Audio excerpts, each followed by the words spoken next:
Hi, everybody. Welcome to A Mighty Blaze. I'm Jenna Blum, one of the co-founders of The Blaze. If you're a regular, welcome back. If you're new here, please know that we are a team of 35 volunteer creatives dedicated to helping writers reach readers in the age of COVID and beyond. And that obviously includes cookbook authors like our very special guest today, Joanne Chang, who, as a Bostonian, I stalk all the time because I live up the street from Flour Bakery and Cafe, one of many locations. First, a couple of words about Glaze. If you are new here and you like what you see today, please give us a like or a follow on Facebook, on Twitter, on Instagram, on YouTube. We are ubiquitous. Please consider signing up for our newsletter at www.mightyblaze.com so you'll be kept abreast of all of the fantastic lit things we have going on, because we always have some literary craziness coming down the pike. You will have no FOMO. And today we are enjoying our third or fourth episode of Glaze Baking with Rach. Do you remember Rach? Fourth. Bad at math, hence creative. Thank you. I'll put it in a spreadsheet. Yeah, no, don't. Yes, if you want to hide it from me, put it in a spreadsheet because I will not be able to see it. So we are so blessed to have Rach Levy-Lesser hosting this baking show for us, and I'm going to embarrass you by reading your official bio. So here's your host today. Rachel Levy-Lesser is the author of Life's Accessories, memoir, and fashion guide. Her work has appeared in the Huffington Post, Glamour, Parenting, Modern Loss, Queller, and several anthologies. Rach is a graduate of the University of Pennsylvania and the University of Michigan Business School. In her previous life as a marketing professional, she worked on the business side of Time Inc. on magazines like InStyle, People, and Real Simple. When not writing, Rach can be found baking, of course, for A Mighty Blaze. And I'm going to hand the mic over to you for now and have you introduce our fabulous, fabulous guest. Thank you, Jenna. Welcome, everyone, and welcome, Joanne. We're so happy to have you here. I know all of our Boston fans are big, huge flour fans. I don't live in Boston.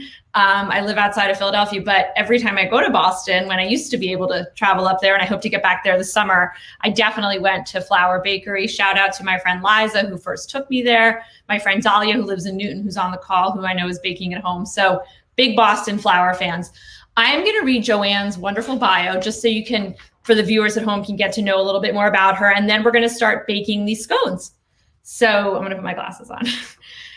Joanne is an honors graduate of Harvard College with a degree in applied mathematics and economics. Joanne left her career as a management consultant to enter the world of professional cooking. She started as a garde-manger cook at Boston's renowned Biba restaurant, then worked as a pastry cook at Bentonwood Bakery in Newton. And in 1995 was hired as a pastry chef at Riatola restaurant in Cambridge. Joanne moved to New York City in 1997 to work in the cake department of the critically acclaimed Payard Patisserie and Bistro, returning to Boston a year later with dreams of opening up her own pastry shop. She brought her French and American training to Mistral, where she was the pastry chef until summer 2000. In 2000, she opened Flour, a bakery and cafe in Boston's South End. Flour features breakfast pastries, breads, cakes, cookies, and tarts, as well as sandwiches, soups, and salads. In 2007, she and her husband and business partner, Christopher Myers, opened a second branch of Flour in the Fort Point Channel. They now operate 9 flour bakeries in Boston and Cambridge, in addition to a sister restaurant, Myers and Chang, which earned 4 stars in the Boston Globe. Flour has been featured in Gourmet, Food and Wine, Bon Appetit, the New York Times, Condé Nast Traveler, Inc. Magazine, O Magazine, and Boston Magazine, and has received numerous Best of Boston awards. Flour was also featured on Throwdown with Bobby Flay on the Food Network, in which Joanne's Sticky Buns won over Chef Flay's, which we were just saying is amazing. Joanne's energetic commitment to excellence extends beyond the kitchen. She writes pastry articles and reviews cookbooks for Fine Cooking magazine. She teaches classes and advises pastry cooks both within the bakery and at area cooking schools. She hosts an Instagram live series, Flour Love, which you can follow #FlourLove, featuring weekly baking kits and baking chats. An avid runner, she competed in every Boston Marathon from 1991 to 2006. Wow. In 2016, She was awarded the James Beard Award for Outstanding Baker. She serves on the board of directors for Share Our Strength, a national organization dedicated to ending childhood hunger in America. And she's the author of 5 cookbooks: Flour, Spectacular Recipes from Boston's Flour Bakery and Cafe, and Flour 2, Indispensable Recipes for the Cafe's Most Loved Sweets and Savories, Baking with Less Sugar, Recipes for Dessert Using Natural Sweeteners and Little to No White Sugar, which I should look into, Myers and Chang at Home, Recipes from the Beloved Boston Eatery, and lastly, Pastry Love, All My Favorite Recipes, which I have right here, which I read cookbooks like other people read regular books. And so the recipe that we're going to be making today, the maple blueberry scones, are from the Pastry Love cookbook. And you can already, my book sort of naturally falls to this page because I've already made it now a few times. So welcome, Joanne. I know that was a long bio, but I thought it was so interesting. That's such an amazing story. There's so much to tell. And we're just so happy to have you here. Thank you. I'm so excited to be here. And I'm so glad that your book is earmarked and hopefully splattered with lots of butter and sugar, because that's how every cookbook should be. I even kind of put a pen to the page. I get into things and I want to like put in my little tips there. So, or what I need to know to remember. Yeah. So for today, for everybody baking at home, just to get us started, I sort of feel like I'm the team leader, camp counselor here. We're gonna prep the dough for the scones. And as we do that, Jenna can ask us some questions, can take some audience questions. So first step in our electric mixer in our bowl, I feel like this is like the star of the show here. We're gonna add the 2 different kinds of flour. So there, and Joanne, stop me if I'm messing up or if you have any tips or anything. So we have a cup and 2/3 cup of whole wheat flour. So they are a little healthy, right? Yeah, we wanted to add some whole grains. It gives a nice hardiness to the scone. I really like the flavor of the whole wheat flour.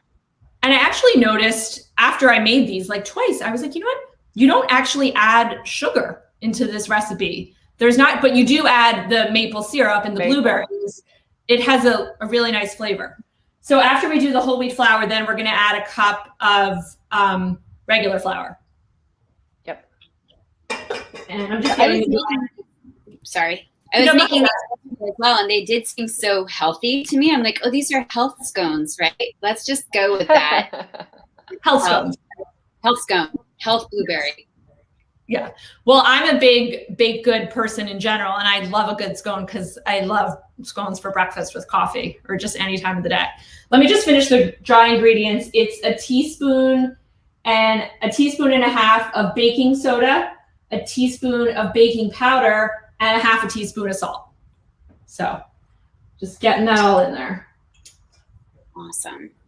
Joanne, when's the last time you baked these scones? Let's see. We made them actually probably, we're making them right now at the bakery. But the last time I personally made them was probably about 8 months ago. It was after the pandemic. And I was talking to, this recipe has been featured in the New York Times. So I was talking to Dory Greenspan, who's writing an article about them. She's incredible. And she wanted to feature these scones. And so we made them at home, my husband and I, just so that we could just kind of refresh our memory about them. But we have them seasonally at Flour. And I love them. Like you said, I love there's no sugar. I love the maple. There's a little bit of wheat flour, which adds a nice hardiness. So they're one of my favorites. That I noticed, I read the article in the New York Times Cooking where Dory Greenspan featured them, which was amazing. And I think I noticed that, and we'll get to this step later, that instead of using creme fraiche, or maybe as an alternative, she said you could use Greek yogurt, which I thought was interesting. Yeah, a lot of people don't have ready access to creme fraiche. So sour cream is a common substitute, but I prefer full fat Greek yogurt. I think it's a little bit richer. It doesn't have the same, I mean, sour cream is fine, but I find that sour cream is a little bit light and kind of hollow tasting. It's hard to describe, but it doesn't have like that deep richness that creme fraiche or even yogurt has. So yogurt's a good substitute. Well, I'm a rule follower, so I went to your book and I did the creme fraiche. But it's nice to know in a pinch, I would have yogurt in my house or sour cream more likely than creme fraiche. So that's really good to know. Yeah. So now that we have the dry ingredients, I think we just, we're going to mix them together just on low speed for just a couple pulses, I guess, to just mix together. Right. Yeah. Yeah. And we've tested just to make sure that all of the dry gets evenly distributed. Whenever you're baking with a leavener, you want to just take the time, and it's probably half a second just to mix everything around, because you don't want pockets of baking soda or salt anywhere in your dough. No, that would be bad. That's good. Yeah, it's so interesting. I mean, the way you write in the cookbook, it's so beautiful, and it's just you're very clear about what to do and also why to do it, which I like. So then and thank you for that that explanation there. Now we're going to add half of the butter that we're using. So the recipe calls for 3/4 cup of butter, so cold butter. So we're going to use half of that and put that in there, which I have everything all pre-measured out. So I'm going to put that, but again, I think I'm going to mix that in for about 2 minutes, maybe. Yeah, the point of this step is to really coat the flour with butter. Now, if you were to put all of the butter in there and mix it around, you would end up with something more like almost like a cookie or even a cake. But because we want this to be a scone and have a little bit of flakiness, you're just going to mix half the butter in. It's going to coat the flour, which will protect it from developing gluten when we add in the liquid. But you're going to keep the other half of the butter separate, and then we're going to add that in later. Yes, I have my other half of the butter ready, and I cut it up as instructed. It's so interesting. I'm wondering when you're writing a cookbook, how you figure this all out. I mean, did you try it first and added all the butter, and you're like, no, that won't work, or how does your process work? Well, I think a lot of it has to do with baking chemistry. I think when you're making a scone, typically what you do is you would add all of the butter to the dry, but you would only mix it about halfway because you're trying to coat the flour, but you also need some of the butter to be in chunks so that it can then make the dough flaky. So I kind of jumped ahead and I thought, well, rather than crossing my fingers and hoping that, some of the butter would mix in and some of the butter would stay in chunks, I thought to myself, what if I just split it in half and then just purposefully mix the butter, half of the butter into the dry, and then keep the other half towards the end and then kind of gently fold that in. And that way you get exactly what the goal is with the scone, which is you want the flour to be coated with a little bit of fat, which keeps the gluten from developing and allows for a tender scone. But then you also allow for the butter to stay in chunks, because it's the butter in chunks that allows the scone to be flaky and not have a fine crumb like a muffin. Because if you were to beat it all in, you end up with a muffin or a cake. Yeah, that's so cool. So we were just saying this is so science-based, because baking really there's a lot of chemistry and there's a lot of math too. For those creative types, we still do math, right, Jenna? Nope.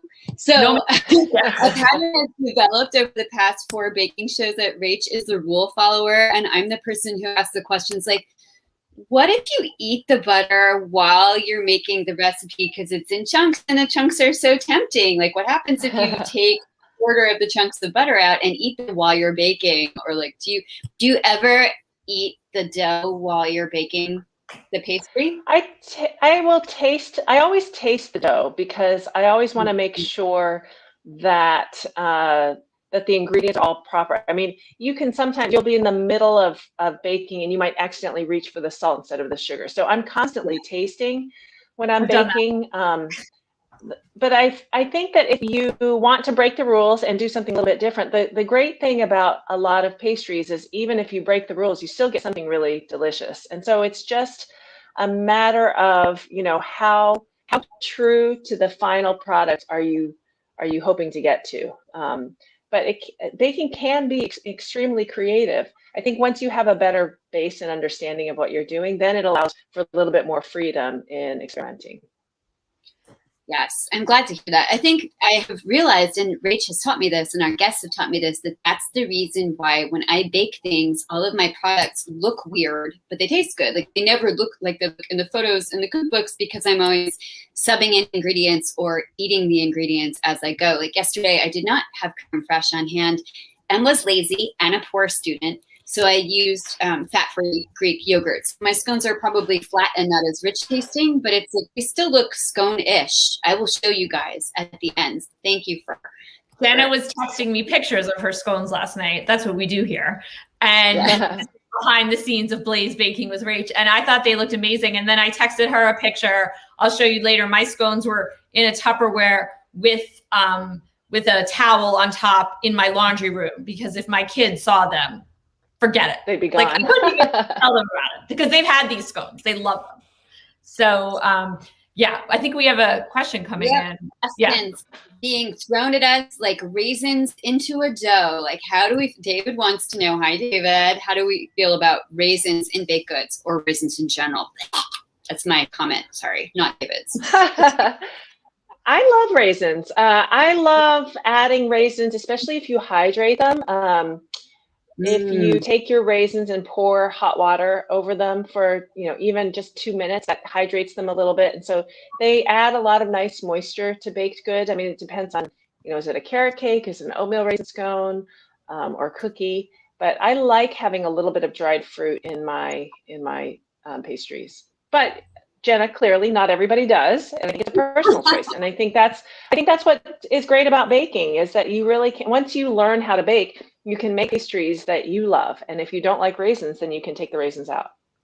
I know. I was thinking soaked in rum. If you soak them in rum, I like them a lot. Sorry, Rach. There you go. So I was thinking for this recipe, I love the blueberries, and I tasted the dough before I baked them and I love the pop of the blueberry, but I bet you could try this with raspberries or another small berry or anything. Yeah. Absolutely. So in fact, we've taken this scone and done a bunch of different variations. You can try apple and walnut and add a little bit of cinnamon. I mean, that's a fall version, but it's a very versatile recipe. Great. We have one more question, but before that, I just want to keep us moving. So I'm going to do the step that Joanne was explaining to us before, where we're going to take the other half of the butter, which is cut up into chunks, and we're going to put it into our bowl and mix it in, but just pretty quickly, right? Just a couple for just a few seconds. It's just enough to kind of break the butter down a little bit, but you do want the butter to stay in chunks, about the size of like maybe a marble. Okay, so I'm going to do that right now, really quick. This is a question that I also have had since I am incapable of not eating the dough. Do you worry about raw egg in the dough? Thank you, Deb. That is a great question. So raw egg is, to me, it's not a concern. I know that people do get concerned about eating raw egg. I think a lot of that stems from a time when eggs weren't as heavily regulated as they are now. I think it's sort of like pork. A lot of people get really skeeved out about eating pork that's not cooked all the way well done. But trichinosis stems from a time when food safety standards were not as high as they are now. And so the idea of eating like an undercooked pork dish or a little bit of raw egg, the chance of getting food poisoning from that is so slim now. So I don't worry at all when I'm tasting. I don't eat a lot of it. I mean, it's literally just a little taste. But I will say that if it is something that does concern you, then just, don't do it. People have different levels of comfort in terms of taking risks with, their food safety. I feel like that's breaking news and the best news we've heard on the show to date, right? We can have a little bit and we can feel okay. Yeah, I wanted to show you guys, I was watching this, and I would say it's kind of in chunks. You can see it's a marble size chunk. So I think we're pretty set with this.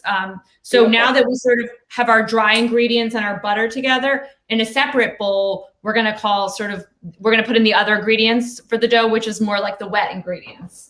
Exactly. And this one comes together really nicely, I think.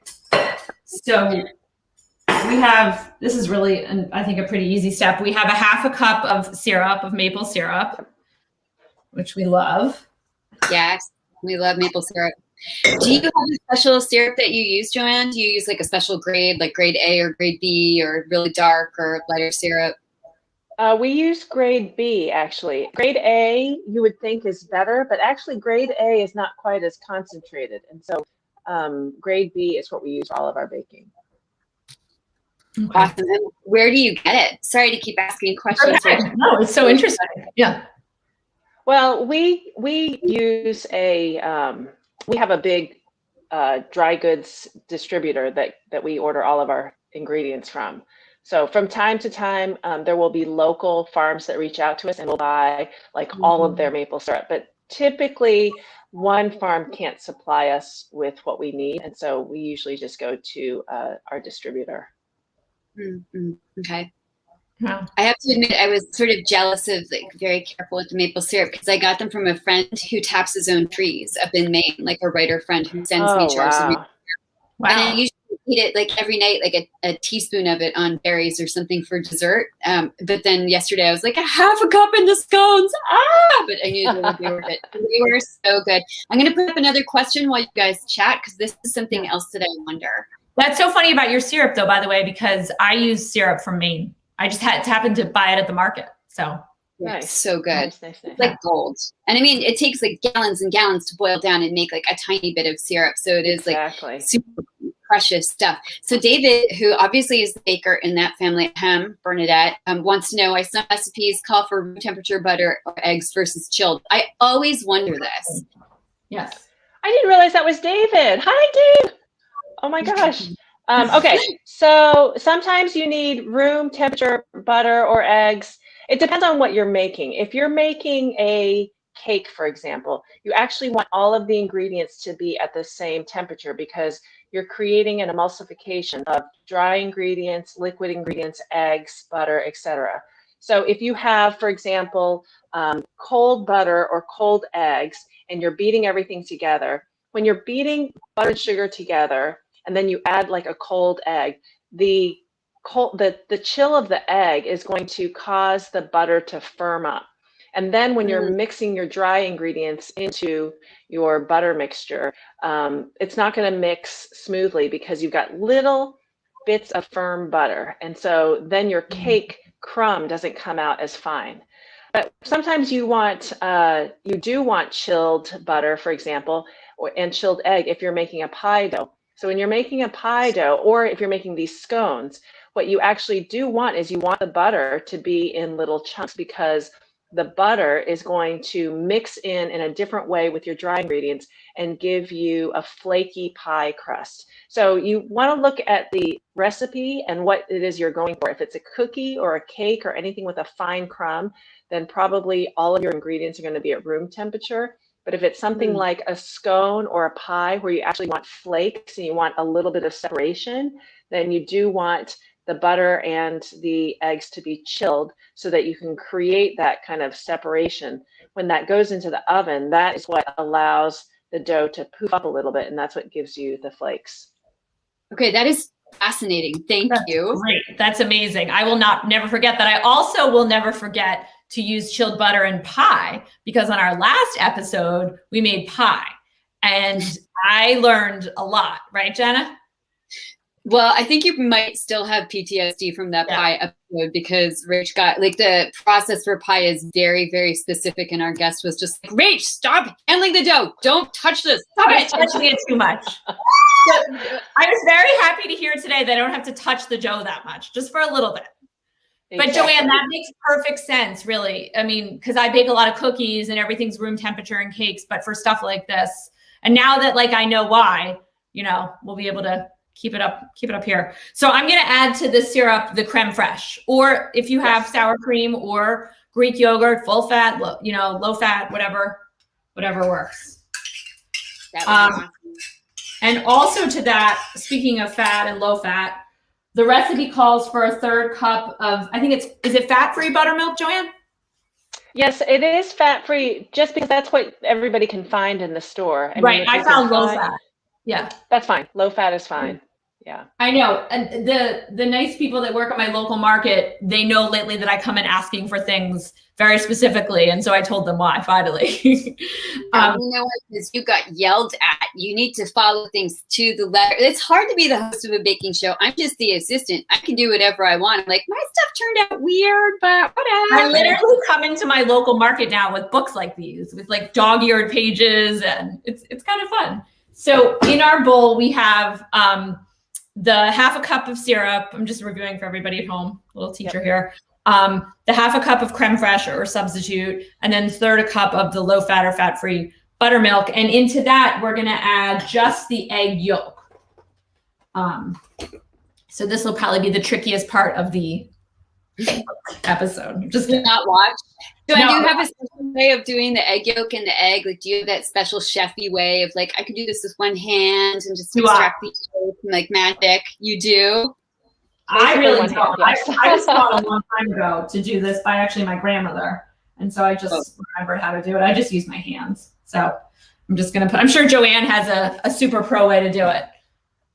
Well, no, it's just that when you're in a bakery and you use a lot of egg yolks, you just get a lot of practice. And so everybody knows how to separate eggs with one hand. You just crack the egg, put it in your hand, shake, and then you have the yolk and throw it into the bowl. Yeah. And then do you save them and use them for other things? We use the whites for a bunch of different things, mostly meringues. We have a buttercream that uses egg whites. We have a hazelnut almond dacquoise that uses egg whites. We usually end up with more whites than yolks. So we're always trying to figure out a good use for egg whites. It's a lot of meringue. I'm going to like trot right down after this conversation. I'm taking my poor tired dog to the bakery to compare what my scones look like versus the actual real Joanne scones, and also eat lots of meringue. We're going to need a picture of that. Yes, I will gram it. I'll be like, hi, I'm here. Who made it best? I make a lot of meringues too. So I'm used to separating more and keeping the whites. This is good to know about the yolks. So we're going to just mix this together. I'm just mixing it by hand. It's pretty, Exactly. Got my nice glass bowl here. So awesome. We have a question. That is an important step. Sorry. Yeah, an important step to get it all together. Exactly. You want to make sure that yolk gets mixed in along with the buttermilk, along with the creme fraiche. It smells so good. Yeah, I was kind of eating that, although I knew it was super dangerous, and I was taking my life into my hands with that egg yolk. So while you're mixing, we have a question. It's a very Boston-specific question as a former marathoner. And is one ever really a former marathoner? Like, you're always a marathoner, but how do you commemorate Boston Day, Patriots Day? Well, let's see. We have our director of ops continues to run the marathon every year. He's been with us for about 7 years, and so he continues to run, and he's always running for a nonprofit. The Boys and Girls Club of Charlestown has been one place that he's run for, and so we typically make a donation in his name to commemorate. That's so nice. Awesome. Yeah. Awesome. And speaking of, I think all of us who are Bostonians think about the marathon bombing now too, the marathon. So in terms of like, I was seeking comfort food yesterday and eating a lot of chicken soup. And Uncle Ron Block, who is the best friend to authors everywhere, wants to know what your go-to comfort food is to make baked goods wise. For me, let's see, usually just something really simple like a roast chicken.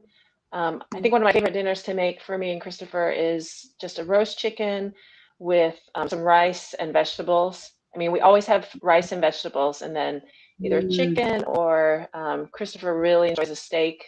So sometimes we'll get like a nice steak, but it's just, anything that involves rice and vegetables is comfort food for us. It sounds so good. It does. And healthy, like the scones. Do you bake at home at all? Like ever? I know you're super busy running a bar. No, usually, what I do is I'll grab something from the bakery before I go home. And so, a lot of times I'll get a couple muffins for the morning if I'm not going to be in the bakery in the morning. I almost always get a couple cookies or a slice of cake or a slice of pie, something for dinner. It's like heaven. Yeah. Conversely, do you ever get sick of baked goods? Because No, not really. Definitely sometimes at the end of the day, sometimes I feel like I've eaten too much sugar. And so I do have to like stop and say, okay, we got to eat like some real food. There are definitely days where I don't eat anything non-sweet until like 6 p.m. Like I'll just start the day with muffin and then taste a cookie and then bite into a donut and try a slice of cake. But I think at this point, my metabolism is kind of used to it. I'm always kind of on a little bit of a sugar high until I get home. So I never really get sick of it. But I also think, now that I've been doing it for 20 some years, you don't go into work and binge. Like as great as everything is, that it's something that you have to moderate. And because I'm usually visiting multiple bakeries at a time, I'm always trying to like make sure that I don't eat too much at one bakery because I do want to try stuff at another bakery. So. Did you, going back to that, because when I read your bio, you started off in management consulting, which is a very obviously different field. Was it like a dream of yours to always open a bakery, or was it a hobby? Like how did you make the switch? It was a hobby, and I certainly didn't have a dream to open my own bakery, but I was really happy being in the kitchen. And after consulting for a couple of years, I don't know, I didn't want to be my boss. I loved working for the people that I worked for, but I wasn't like gunning to grow in the company and trying to learn how to be them. And I always loved cooking and baking. And I just thought maybe I'll take a year and work at a restaurant and just see what it's like to be in a kitchen all the time instead of just on the weekends. And I didn't have this plan of opening a bakery. I just wanted to try something else. And I stepped foot in that first restaurant job and just fell in love with it. It was crazy. It was hard. It was sweaty. Sometimes it was smelly and nasty, but it was always exciting. And I was always excited to go to work. And I think that just kind of kept me going. Like I worked at a restaurant and then I got a job in a bakery, and that was a different type of exciting, still, in a restaurant kitchen, in a bakery kitchen, but just a different perspective. So, I just fell in love with that whole energy of being in a professional kitchen. It's so great. I love that. So we could talk to you even more and more, but I just want to make sure we're moving along, and we're going to add the blueberries to this mix. So it's a cup of fresh blueberries. And like Joanne said before, if anybody at home has a different kind of fruit, feel free, but have these nice berries here. So I'm going to add them in. This looks so pretty, I think. I love this. It's supposed to get kind of blue, right? Because my mix got a little bit blue from the blueberries. Okay, good. It does. Yeah. Big purple scones, Wonka scones. So really the last step is we add this to the butter and the flour mixture and just blend it in. But we're just going to do it. I'm reading here my notes here. We're just going to do it for a short amount of time, right? Very like short. How long? Yeah. Very short. Okay. Very short. I mean, just enough to get them sort of mixed together. I would actually recommend that you finish it by hand, that you take it off the mixer and then just kind of mix it by hand, just so that you don't overmix the liquid into the dry. Got it. I'm going to go do that right now. Okay. Great. So we have we have actually many questions that I'm sort of trying to collate and throw on the screen for you. And I know one of our viewers is making these scones right now with cranberries, which is cool. So one of my questions is, do you ever make them with bacon, because they're maple scones? So do you ever make a sort of pseudo savory version of them? I have a recipe for, I think it's a maple bacon scone, actually, in my book, Baking with Less Sugar. It turns out that it's a really great combination if you like that salty sweet. I'm not a huge fan. I don't love bacon in general, and I don't love bacon with maple, but I know it's very popular. And actually my book agent, when I was writing Baking with Less Sugar, she was the one who said, oh my gosh, it would be so cool to have a scone that was sweet and salty with bacon. And so I made that scone recipe for her. So you could take this recipe and add bacon to it. I might decrease the maple a little bit. You want it to be sweet, but maybe not that sweet. But I think that would be a really good combination. I would shape that over to be like bacon, cheddar, chive, and then forget the maple part, because I have a salt, fat, cheese tooth. One of our questions from us is, why did you decide to write a low sugar cookbook? Is that because you're always on a faint sugar buzz, or just to help people who are trying to titrate off sugar? I think it was that. I think, you know, Christopher is always a little bit sensitive to sugar. I was trying to think of ways to bake with less sugar for his health, and just in general at the bakery, I think a lot of flours items aren't super sugary. And I think, you know, at the time, gosh, I think this was like 6 or 7 years ago, gluten-free was and still is like a really big fad. And I didn't want to go that route. I mean, I could have, and maybe someday I will, but I was more interested in seeing if I could bake with less sugar or substitute sugars. And so I took a pretty focused approach, and I just said I'm going to do 5 chapters.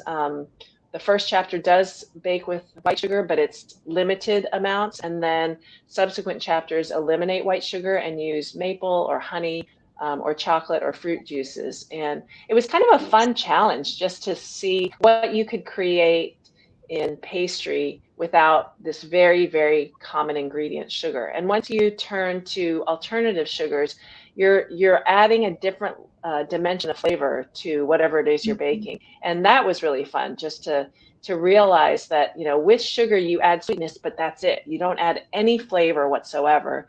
And when you add either honey or maple or a fruit juice, you're bringing in those flavors into your baking. Nice. And I have a question from Christina, who wants to know what your special sauce is for your savory scones and why they are so tasty. I also would like to know this. So in Pastry Love, there is a recipe for the Parm Chives scone. And in my first book, Flour, there's a recipe for the cheddar scallion scone. I think the special sauce is what is the special sauce in kind of all of the pastries that we make at Flour. I mean, we use like the best butter, the best Parmesan, the best like freshest chives. Everything is made fresh, like daily. And I think just when it comes to baking, if you use really great ingredients, there's not that many ingredients in most pastry recipes. So just make sure that the ingredients you have are really fresh and really high quality, and you'll end up with a great pastry. I think there's a pretty hefty, generous amount of salt too. I think that's something that gets overlooked in baking. You expect it in a savory scone, but you don't always expect it in a sweet item. But the salt really does bring out the flavors in everything. Do you use a special kind, like a Himalayan pink sea salty or French gray salt or kosher salt? We use kosher salt. It's a little bit bigger in grains, so it's a little bit easier to use, and it adds it enhances flavor without making things too salty. Whereas what most of us think of as table salt, like the iodized salt, is so fine, it ends up being really hard. I find it really hard to bake with because it's easy to add too much and have something too salty, whereas kosher salt is a lot easier to handle. I know I keep kosher salt in here and I often bake with it. That was sort of the secret ingredient to the first episode we did where we made chocolate chip cookies and they have salt on top. And like you said, people don't expect to taste a little salt in something so sweet. And it's like a very nice surprise, I think. Absolutely. Do you count molasses as an alternative sugar? Also, I was going to ask about brown sugar as well, because I sometimes swap in brown sugar for white sugar, pretending that it's more healthy, but it adds a different sort of deeper flavor maybe. But is brown sugar more healthy than white sugar, and does molasses count as an alternative sugar? Molasses does count, and that is one of the chapters in my book, Baking with Less Sugar. Brown sugar isn't healthier than white sugar. It is simply white sugar that has a little bit of molasses mixed in. So if you're ever baking a recipe that calls for brown sugar and you don't have it, if you have white sugar and if you have molasses, you can actually mix the two together and you'll create brown sugar. Oh my gosh, I didn't know that. That is amazing. I'm always running out of brown sugar. Yeah, same here. And also, I think molasses has iron, and I have mild anemia. So I'm always like wanting to eat molasses with a spoon, and maybe that's why I pretended the brown sugar was healthier, because it had iron. Maybe this is smelling so good right now, by the way. I know we have so many questions. So I did it probably for about 10 seconds on the mixer. You can see there's chunks of butter. I am going to use my hands for a little bit, really just to make sure there's no loose flour at the bottom of the pan, but it looks so good. And there is a big difference between this and like a cookie dough for sure. I don't think I have any loose chunks. So what we're going to do at this point is I'm going to show you guys, and Joanne Joanne's going to show us too how to, put this on our cookie sheet. The recipe calls to wrap it up in plastic and refrigerate it for at least an hour. You could refrigerate it overnight if you had to, but like magic, I'm going to show you my already made scones, and then we'll work on the glaze. Does that sound okay? Perfect. Yeah, I'm going to use an ice cream scooper, and you can use an ice cream scooper. You can use like a half a cup of something, whatever works. This is the fun part. And scones, I think, they don't have to look perfect like a cupcake, right? They can be sort of chunky, and so I'm going to do that while you guys get your questions or whatever you guys want to talk about. Yeah, this was the part when it's better if it's, I think it's better if it's a little bit chunky, because then it bakes off in little crispy bits on the top, nice and crunchy. There's a lot of butter in the recipe, and so the butter allows those chunky parts to be nice and crunchy. Yeah. This is when a lot of my dough got eaten. And I had sort of glazed the ice cream scoop with coconut oil first so that the dough wouldn't stick as much to the scoop. Do you ever do anything like that, like a sort of a hack? If you dip it in water, it'll actually act like the oil. Oh, no, that's good. I add extra fat to my recipe by using oil. Speaking of sticking, I forgot to mention you should put a piece of parchment paper on your tray if you have it, or if not, grease the tray. So that would work. We don't want sticking. We wanted to know how you got involved with Share Our Strength, and can you explain for our viewers what that is in case they're not familiar with it? Absolutely. Share Our Strength is a national organization that started, I think it was, I want to say 30 years ago. It's a pretty established organization. And about 10 years ago, maybe 15 years ago, they started a campaign called No Kid Hungry, where their goal is to eradicate childhood hunger in America. And we are going about it in a really unique way, in that it turns out that there is enough food for all kids who go to school to have breakfast and lunch. It's just a matter of connecting the schools to the funding. The funding is already there. I mean, the U.S. government has already allocated funding to allow for kids to eat breakfast. It's just not every school takes advantage of it. A lot of schools aren't set up to allow kids to have breakfast. And so even though we, as taxpayers, have paid for it, a lot of schools aren't taking advantage of the program. So what the No Kid Hungry program is going into school districts and into cities and helping them set up programs so that kids can come in every day and get a breakfast. And it turns out, like pre-pandemic, 1 in 7 kids in America was food insecure, meaning they didn't know where their next meal was coming from. And since the pandemic, it's become 1 in 4, which is pretty crazy if you think about that. And the goal is that if kids are not hungry, then they can learn better in school, and then they can continue to progress and flourish. But when kids are hungry, I mean, when we're hungry, like, you can't think about anything except that you're hungry. And so how can you focus and learn in school if you haven't had breakfast? It's an incredible organization that has reached so many school districts in different states and cities, and they've continued to just really push schools and push communities to try to figure out how to connect kids to food. And as you can imagine, this last year was really challenging for so many kids because they didn't go to school. So a lot of kids who relied on schools for their breakfast and lunch didn't have an opportunity to get fed. So No Kid Hungry came up with different campaigns to connect those kids to food. That's great. I was just thinking about that with the pandemic, because I've just read about some school districts where, because the schools were virtual, they created some programs where the breakfasts could be picked up in some points, things like that. You have to get creative, so yeah, that sounds like an amazing organization. And I think we linked to that too, didn't we, Jenna? Yep, in the chat. If you guys are interested, you can click on the link in the chat and it will take you straight to the organization. Do you ever do the drops yourself at schools? Do you get to meet any of the kids who you're helping, or at homes this year, I guess? So Christopher and I went to DC to kind of get a tour of their headquarters. They're based in DC, and to visit a couple of school schools that were participating in the program, and we were able to hand out lunches. This was during the summer, and so we handed out lunches to the kids. We visited a couple schools where they were doing summer school, so we were able to kind of watch and see the whole program. And it was pretty incredible. We were in Maryland in a really low-income area, and this was like, for the kids, this was kind of something that was a constant in their life. Like, they depended on it, they relied on it. It was something that gave them a little bit of hope, and so it was really great to kind of be a part of it. That's great. I love that. Thank you for doing that. How do you find time to do all these things? Like, you run an empire, you write cookbooks, so you have to test the recipes to do that, and you're a public figure, and you run this charitable, or on the board of this charitable organization. Like, how do you find time in your day? And you run, or you used to run. And she ran the marathon for 16 years straight. Yeah. How does this happen? You need a sugar high to do that, Joanne, right? Exactly. I want to show you guys this, because I'm just going to wrap. Don't they look good?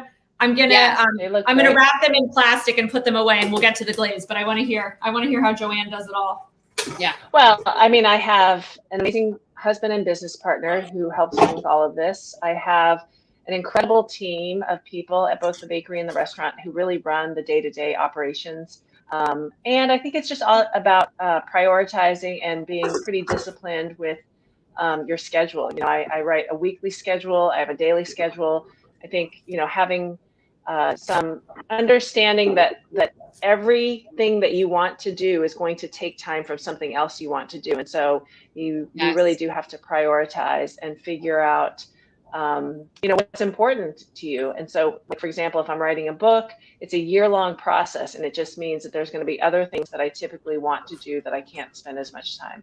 When I decided to join the board of Share Our Strength, I knew that would mean I would have to limit certain other parts of my professional life. So I want to say yes to everything, but I can't. And so I really do just spend a lot of time, you know, again, prioritizing and just deciding like what can I fit in, and learning to say no, saying, I really wish I could do this, but I just know that I wouldn't do a good job.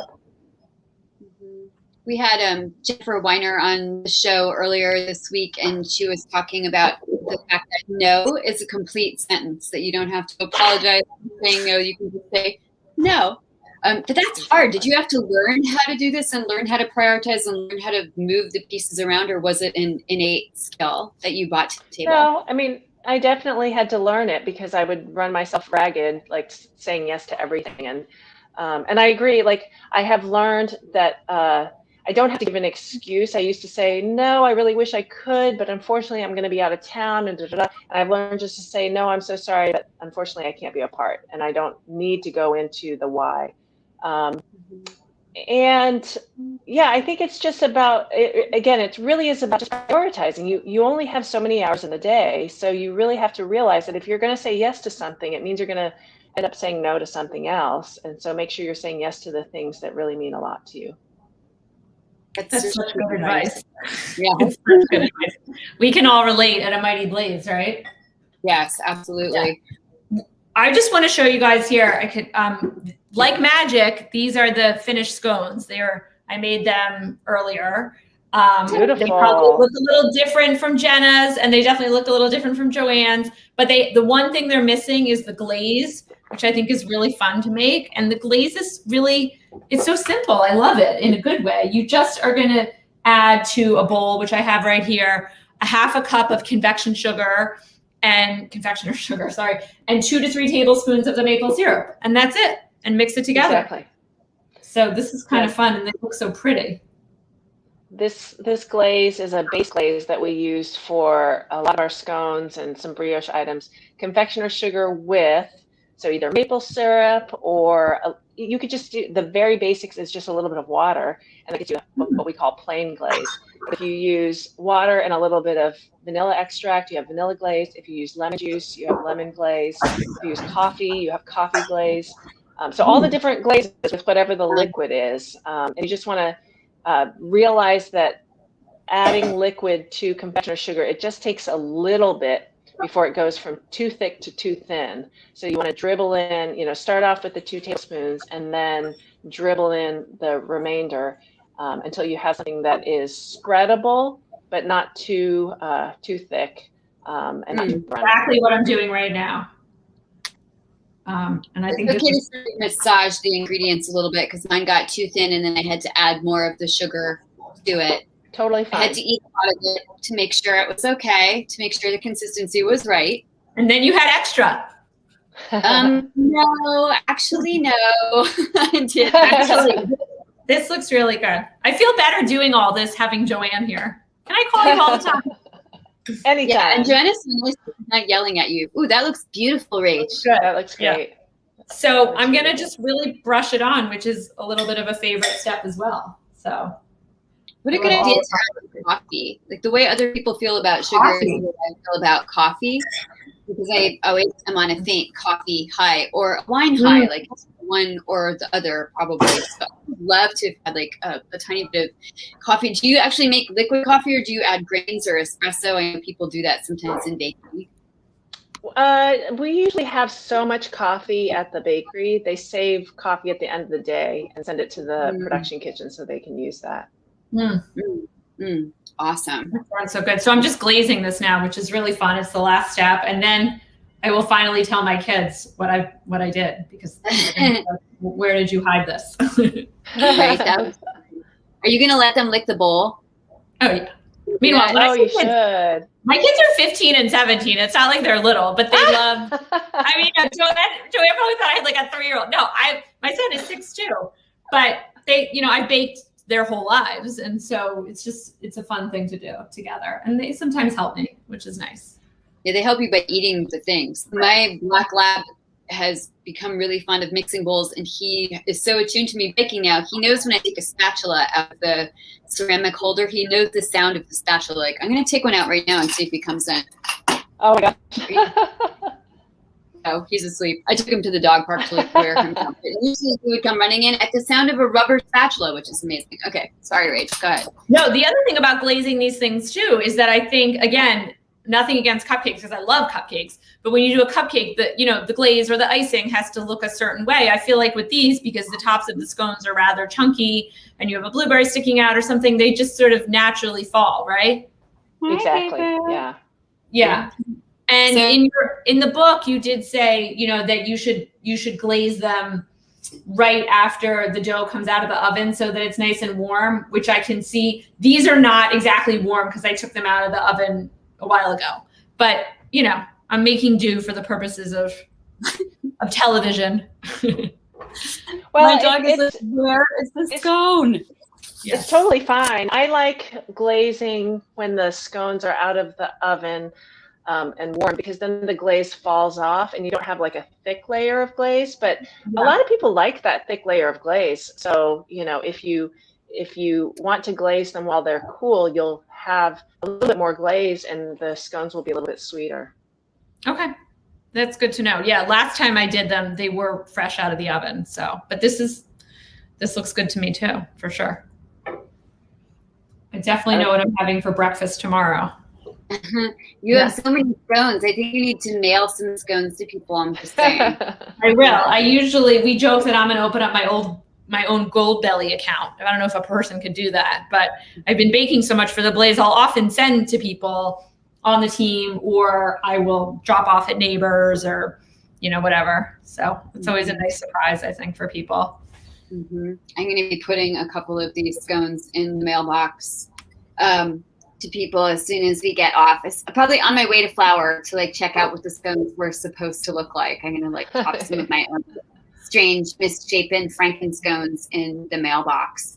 I'm looking for this great question from Dave about, Dave, where is your question? Where? It was about making something that was hard to make. What is the thing that is the hardest to make that you try to make routinely, but is the easiest to fail? Croissants tend to be tricky, I find. I feel like there's so few ingredients, and it should be straightforward, but there are so many pitfalls because it's so sensitive. It's based on temperature and hydration and time, just everything. And so making like that perfect croissant is a daily challenge. And we make them every day, so we get a lot of practice.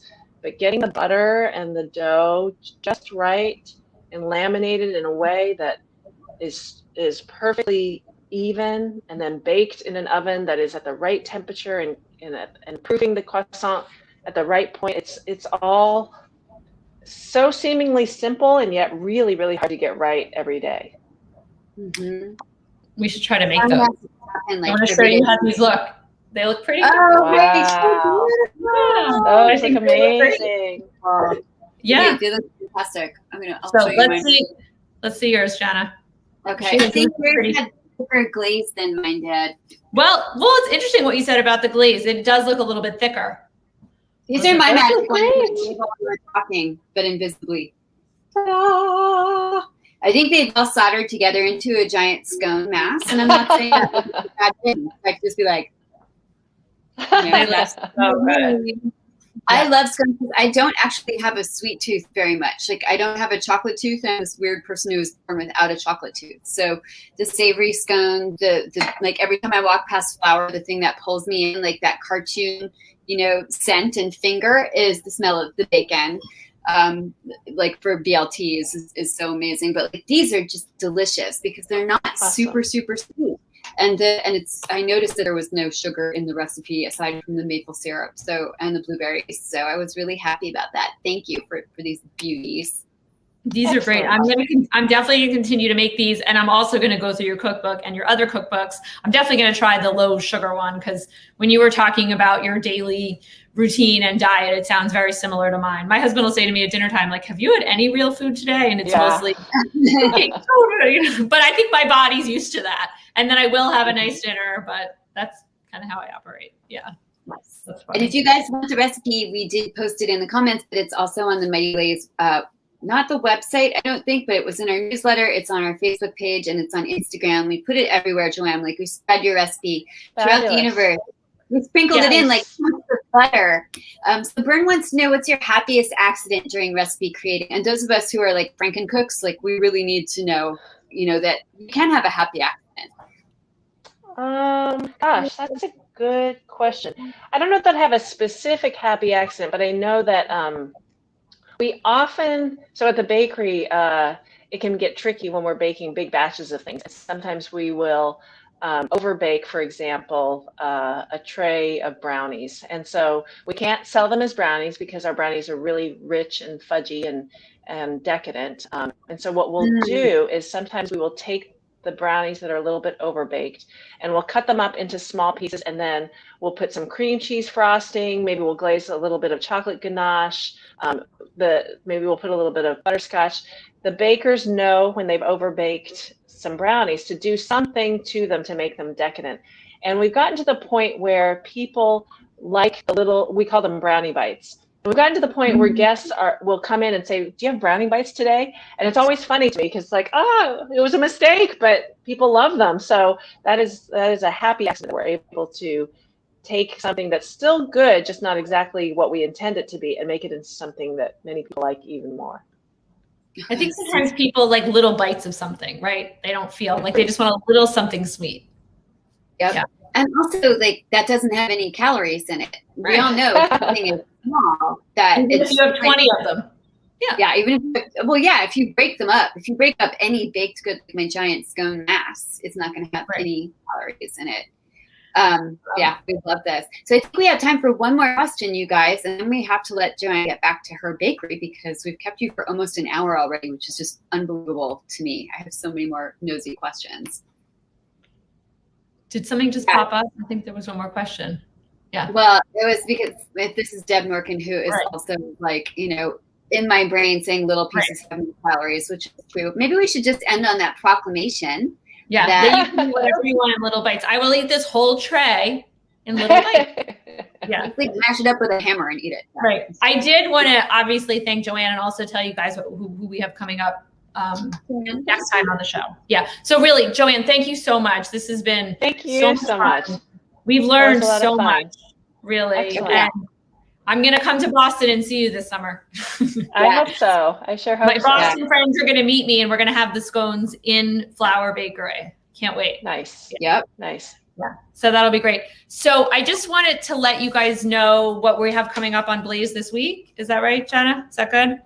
Sure. Yeah. So all week long on Glaze, we've got some cool authors visiting us. On Debut Spotlight, we have Shonda Prescott Weinstein that's on Tuesday. We also have the Thoughtful Bro, who's been on fire lately with, in a good way, with Sanjina Sathian.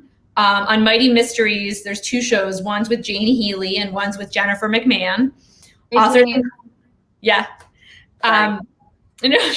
Authors in Conversation this week is Marianne O'Hara, and Lit Chick, which is a new show with Jenna Payon and Jenna Blum. We say Jenna P, Jenna B, pointed out that Jennifer Weiner was recently on the show. This week, Jenna P is going to have on Trish Dollar. And then on Friday Frontrunners, we have Joanna Smith Rakoff. So it's amazing to me how much stuff we have coming up, every week. So you guys can tune into a Mighty Blaze.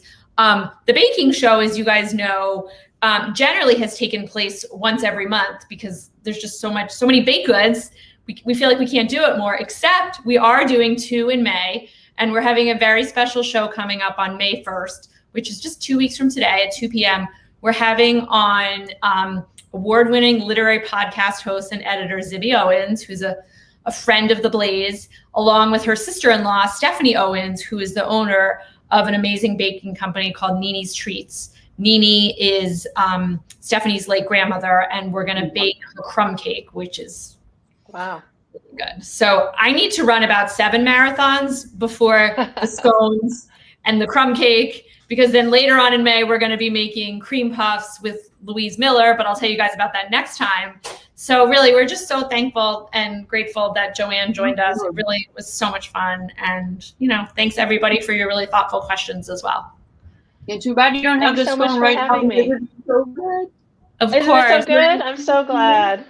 Thank you all. It was so much fun. I'm going to have a little bite, and then I'm going to sign off because you don't want to see me talk and eat at the same time. I don't have this problem. Thank you guys. We'll see you next